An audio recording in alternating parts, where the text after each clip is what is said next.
yaitu Bapa, Putra, dan Roh Kudus. Amin. Salam damai dari penasehat ajaib, Allah yang perkasa, Bapa yang kekal, Raja damai. Amin. Yesaya 25 ayat 9 sebagai nats pembimbing. Pada waktu itu orang akan berkata, sesungguhnya inilah Allah kita yang kita nanti-nantikan, supaya kita diselamatkan. Inilah Tuhan yang kita nanti-nantikan. Marilah kita bersorak-sorak dan bersuka cita oleh karena keselamatan yang diadakannya. 1 Januari. Shalom. Damai di hati. Shalom. Bapak Ibu saudara-saudara yang diberkati dan dikasih dalam Tuhan, kita patut bersyukur kepada Tuhan.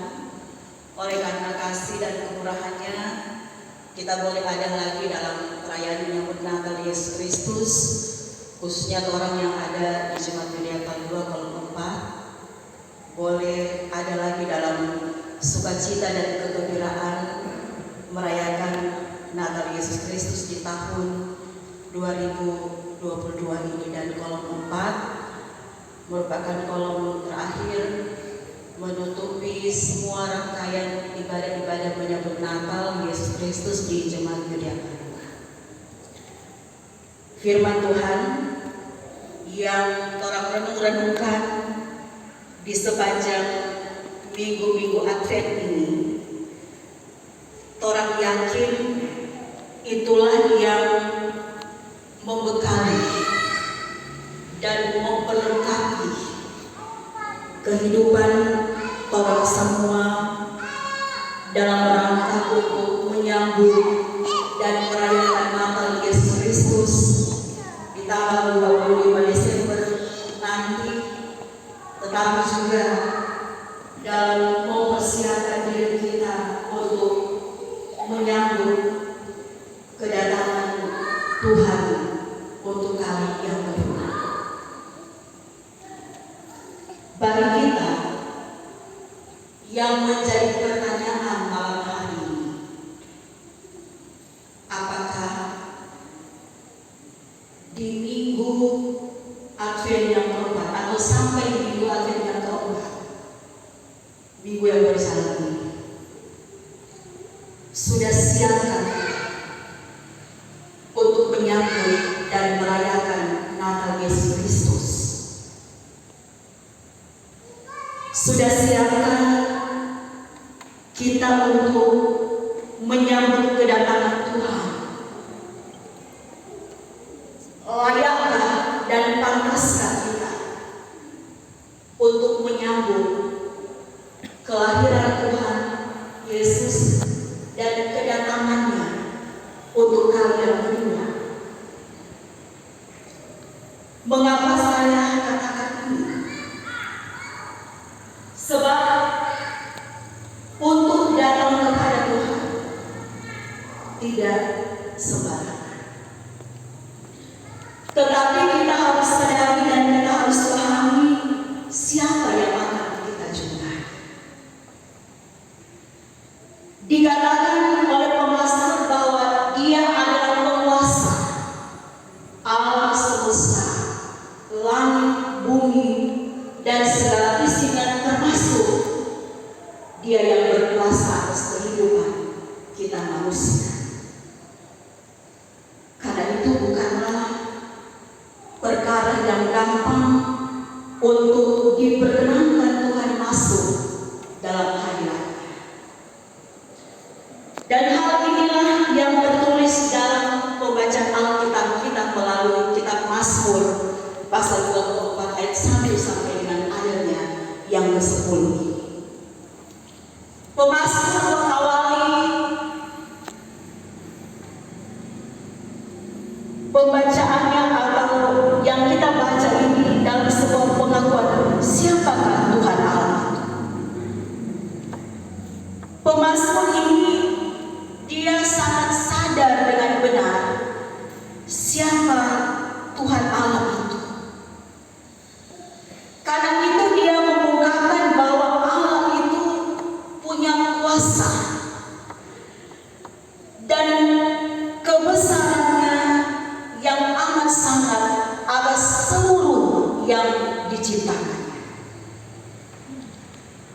Karena itu, kata pemazmur, orang-orang yang mau berhadapan dengannya, orang-orang yang mau datang di hadapan hadirat Tuhan, ada beberapa hal yang dia tentukan di sini. Bapak Ibu saudara-saudara, sedangkan orang manusia, kalau orang mau berhadapan dengan seorang pejabat, berhadapan dengan seorang yang memiliki kekuasaan di dunia,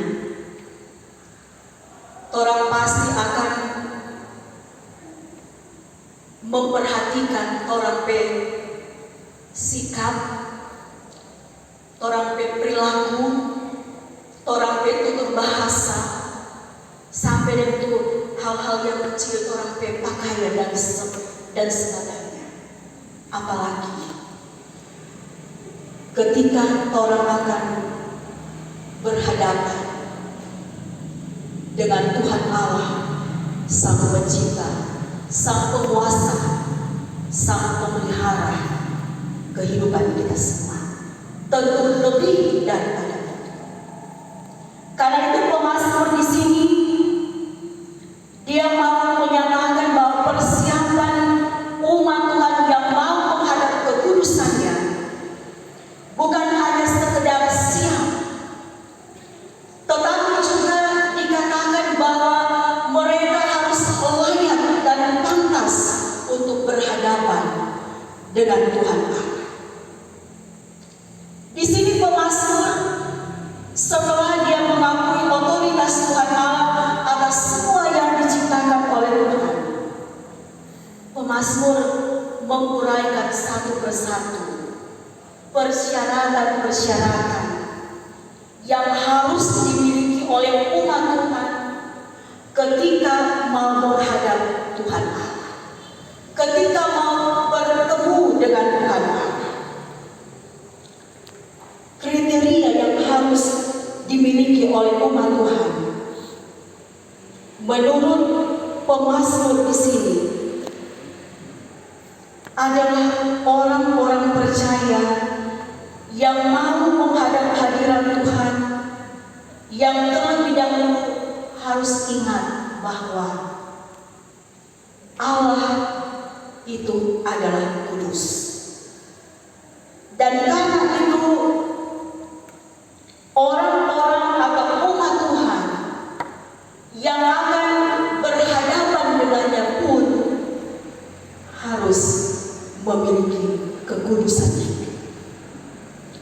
Kekudusan supaya dapat menghampiri tahta Allah. Dan persyaratannya yang pertama yaitu dikatakan oleh pemazmur, yaitu mereka yang bersih tangan.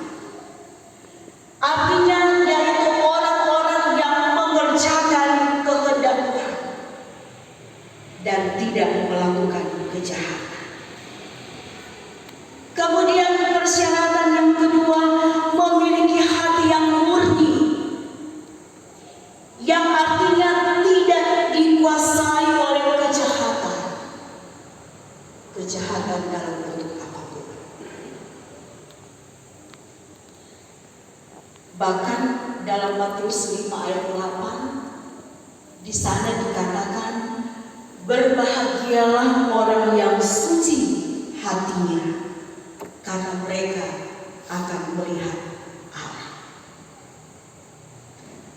Kemudian persyaratan yang berikut, tidak menyerahkan diri kepada penipuan, yang artinya bahwa umat Tuhan memang betul-betul mereka hanya percaya kepada Allah, tidak menyembah berhala-berhala atau ilah-ilah lain yang hanya menipu kehidupan mereka sebagai umat Tuhan.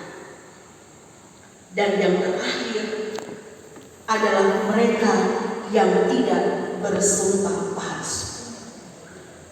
Saudara-saudara yang diberkati oleh Tuhan, dari kriteria-kriteria ini yang telah diuraikan oleh pemazmur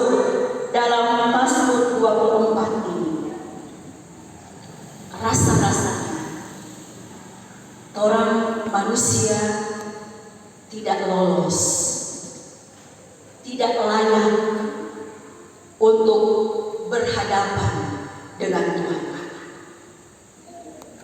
Dengan persyaratan-persyaratan itu, rasa-rasanya orang tidak dapat menemui Tuhan Allah, tidak dapat bertemu dengan Tuhan Allah.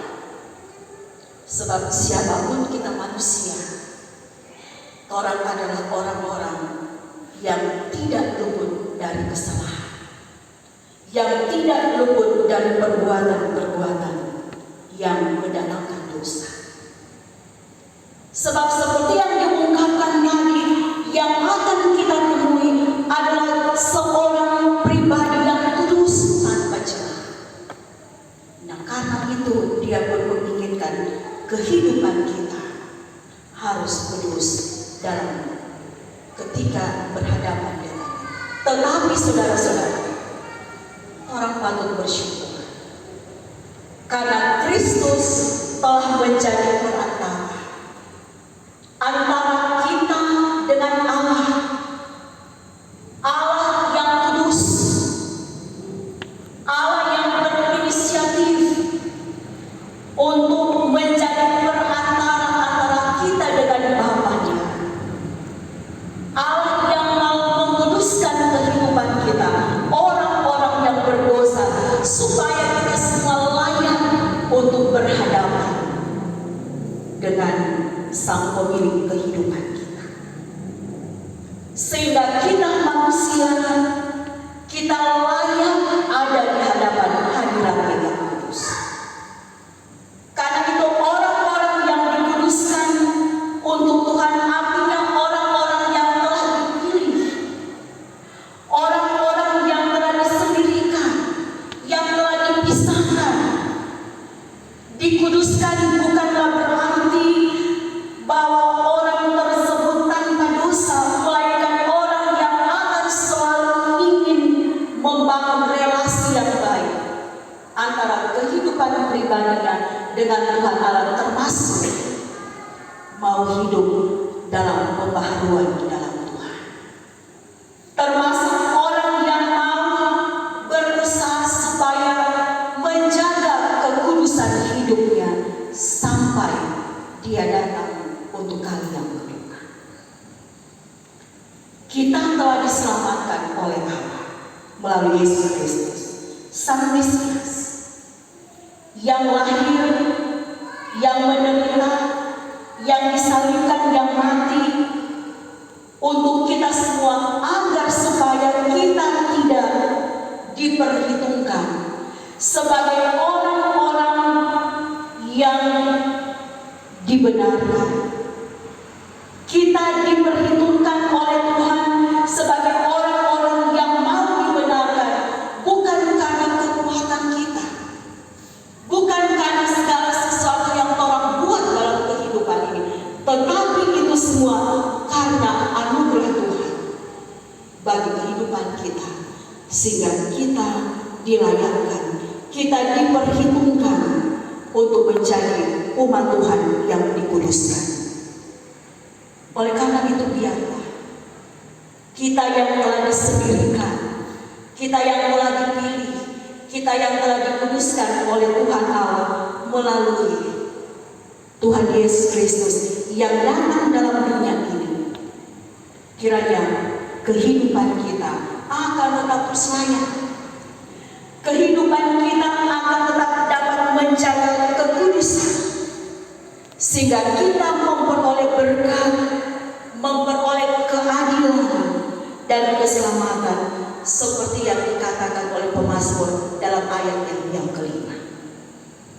Allah telah berkenan menjadikan Yesus Kristus sebagai jalan keselamatan bagi dosa manusia. Setelah kita dilayakkan dan diperkenankan oleh Tuhan, maka setiap saat kita terpanggil untuk supaya mempersiapkan diri kita, mempersiapkan hati kita, mempersiapkan iman kita dalam kita menyambut dan merayakan Natal Yesus Kristus pada tanggal 25 Desember nanti. Sebab yang kita sambut adalah Dia Raja kemuliaan, seperti yang dikatakan oleh pemazmur. Yang akan kita sambut kedatangannya ialah Raja yang penuh dengan keagungan. Dia juga yang dapat dan bisa datang setiap saat dalam kehidupan kita, dalam kehidupan keluarga kita, untuk senantiasa seperti kata pemazmur akan mengangkat kehidupan kita manusia dan berdosa, yang Dia ungkapkan dengan perkataan kepala yang tertunduk akan diangkat untuk menyaksikan Raja kemuliaan masuk melalui pintu gerbang Yerusalem. Sebuah sambutan yang gegap gempita, penuh sorak-sorai kemenangan. Ketika umat Tuhan hendak menyambut kedatangan Raja kemuliaan, Raja keagungan, pemilik alam semesta, pemilik kehidupan kita manusia, sehingga dikatakan bahwa bangsa-bangsa akan ditundukkan dan umat Tuhan akan bersorak-sorak dengan penuh kemenangan untuk menyambut Raja kemuliaan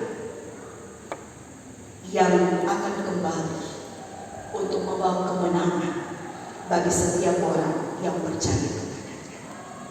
Nah, saudara-saudara, kita adalah para pemenang yang saat ini sudah dan sementara menyambut dan sementara mempersiapkan diri untuk menyambut kedatangan Raja kemuliaan, yaitu Raja di atas segala raja, yaitu Tuhan Yesus Kristus.